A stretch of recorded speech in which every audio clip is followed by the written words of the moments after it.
क्या देश में फिर से लगने वाला है लॉकडाउन? क्या फिर से महंगाई बढ़ने वाली है? आखिर देश के संसद में पीएम मोदी ने ऐसा क्यों कहा? हकीकत यह है कि भारत के भीतर जो एलपीजी क्राइसिस पैदा हुई है, ईरान और इजरायल युद्ध के बाद देश के भीतर जो एनर्जी क्राइसिस का हाहाकार मचा हुआ है, यह सरकारी संकट है। इसको मोदी संकट भी कह दे तो गलत नहीं होगा, क्योंकि यह प्रधानमंत्री नरेंद्र मोदी के विदेश नीति के फेलियर की वजह से पैदा हुए हालात है। जबकि कोरोना महामारी एक वैश्विक मेडिकल इमरजेंसी थी। आप मामले की गंभीरता को समझिए। प्रधानमंत्री नरेंद्र मोदी अगर ये कह रहे हैं कि उनका सरकारी संगठन वैश्विक महामारी के संकट से जितना ही गंभीर हो चला है, तो आप समझ लीजिए कि आने वाले दिनों में हालात कितने बद से बदतर होने वाले हैं। लेकिन एक और सवाल, क्या भारत कोरोना महामारी के लिए तैयार था? पीएम मोदी आज ये कह रहे थे कि देश तो एकजुट था, लेकिन आप बताइए, क्या उस वक्त देश की व्यवस्था, देश की सरकार और देश के लोग क्या एकजुट थे?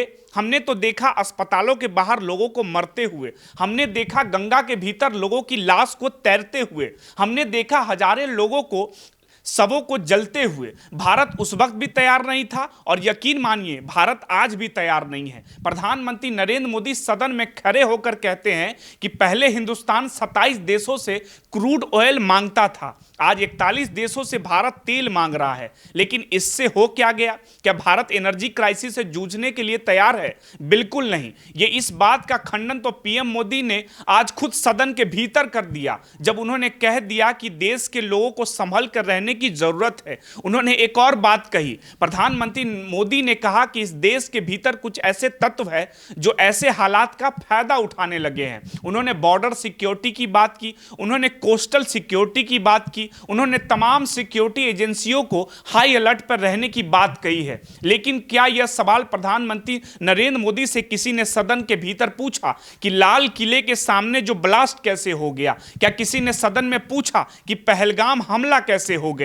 जब हम इन दोनों हमलों से अपने देश को नहीं बचा पाए, तो भारत का गृह मंत्रालय ऊर्जा क्राइसिस से पैदा होने वाले हालातों के ऊपर अपनी निगरानी कैसे रखेगा? यह सवाल आखिर पूछते भी कौन?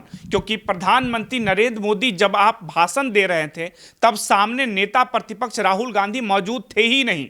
नेता प्रतिपक्ष राहुल गांधी गुजरात में थे। गुजरात के भीतर राहुल गांधी आदिवासी अधिकार संविधान सम्मेलन में शामिल होने गुजरात गए थे। हालांकि राहुल गांधी ने वहां से ही प्रधानमंत्री मोदी के इस भाषण पर चुटकी ले ली है। उन्होंने कहा कि पीएम मोदी भाषण ही दे सकते हैं, पीएम मोदी डिबेट नहीं कर सकते हैं। सुना है मैंने 25 मिनट का भाषण किया है। मैं आपको गारंटी से कह रहा हूं और लिख के रख लो, पार्लियामेंट हाउस में डिबेट नहीं कर सकते नरेंद्र मोदी। राहुल गांधी सीधा सीधा नरेंद्र मोदी को यह कह रहे हैं कि मोदी डिबेट से भागते हैं। देश के प्रधानमंत्री डिबेट नहीं करना चाहते देश की संसद में। मोदी जी के इस बयान को लेकर आप क्या सोचते हैं? क्या आप अपनी राय हमें कमेंट बॉक्स में बताइए। क्या देश फिर से उस स्थिति में आ गया है कि लॉकडाउन लगा दिया जाए, या मोदी जी जो भाषणों में बार बार लॉकडाउन का जिक्र कर रहे हैं वो किस तरफ इशारा करता है? धन्यवाद।